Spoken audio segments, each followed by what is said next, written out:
ఈరోజు మధ్యాహ్నం 2:30 మన రాజరాంపల్లె గ్రామంలో అంటే మన ఎంపీ అభ్యర్థి వంశీకృష్ణ గారిని గడ్డం వంశీకృష్ణ గారిని గెలిపించడం కోసమై మన అన్న అడ్డూరి లక్ష్మణ్ కుమార్ గారు మన ఎమ్మెల్యే ప్రభుత్వ అడ్డూరి లక్ష్మణ్ కుమార్ గారి ఆధ్వర్యంలో మన సీఎం గారి రేవంత్ రెడ్డి గారి మీటింగ్ రాజరాంపల్లిలో మధ్యాహ్నం 2 గంటలకు జరగబోతుంది.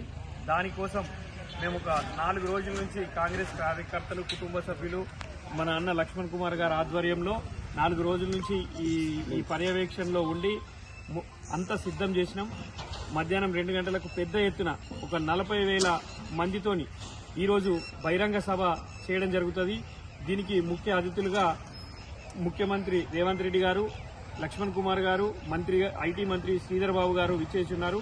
మరియు 7 నియోజకవర్గాల నుంచి ఉన్న కాంగ్రెస్ ఎమ్మెల్యేలు కూడా అందరు రావడం జరుగుతుంది. నియోజకవర్గంలో పెద్ద సంఖ్యలో మన కాంగ్రెస్ అభిమానులు మరియు ఈ అశేష జనవాహిని ఇక్కడికి వచ్చి సభను విజయవంతం చేయాలని కోరుకుంటున్నాం. ఇక్కడికి వచ్చే ప్రతి ఒక్కరికి కూడా నీళ్లు కానీ మజ్జిగ ప్యాకెట్లు కానీ మా వాలంటీర్స్ కాంగ్రెస్ కుటుంబ సభ్యులు యూత్ సభ్యులంతా కూడా అంటే దానికి సంబంధించిన ఒక కమిటీ వేయడం జరిగింది. కాంగ్రెస్ యూత్ వాళ్ళంతా కూడా ఒక 150 మంది ఒక గ్రూపుగా ఏర్పడి మజ్జిగ ప్యాకెట్లు వాటర్ ప్యాకెట్లు ప్రతి ఒక్కరికి అందే విధంగా మేము ఈ ఎండలకి కష్టపడకుండా అంటే ఎండ తగలకుండా ఒక 150 కూలర్లు కూడా పెట్టించడం జరిగింది. ఇదంతా కూడా మన నియోజకవర్గంలో ఉన్న యూత్ కాంగ్రెస్ మొత్తం దీన్ని పర్యవేక్షణలో జరుగుతుంది. దీనికి ఒక కమిటీ వేసి ఎవరికి కూడా ఏ ఇబ్బంది రాకుండా ఇక్కడ చూసుకుంటాం.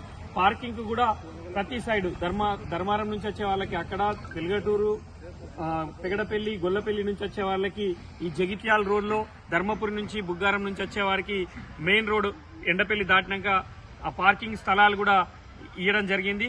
ప్రతి ఒక్కరు కూడా మీటింగ్కి వచ్చి అందరూ ఈ సభను విజయవంతం చేసి మన ఎంపీ అభ్యర్థిని వంశీ గారిని పెద్ద ఎత్తున గెలిపించి లక్ష్మణ్ కుమార్ గారి గౌరవం కాపాడి ఈ సభను విజయవంతం చేయాలని కోరుకుంటున్నాం.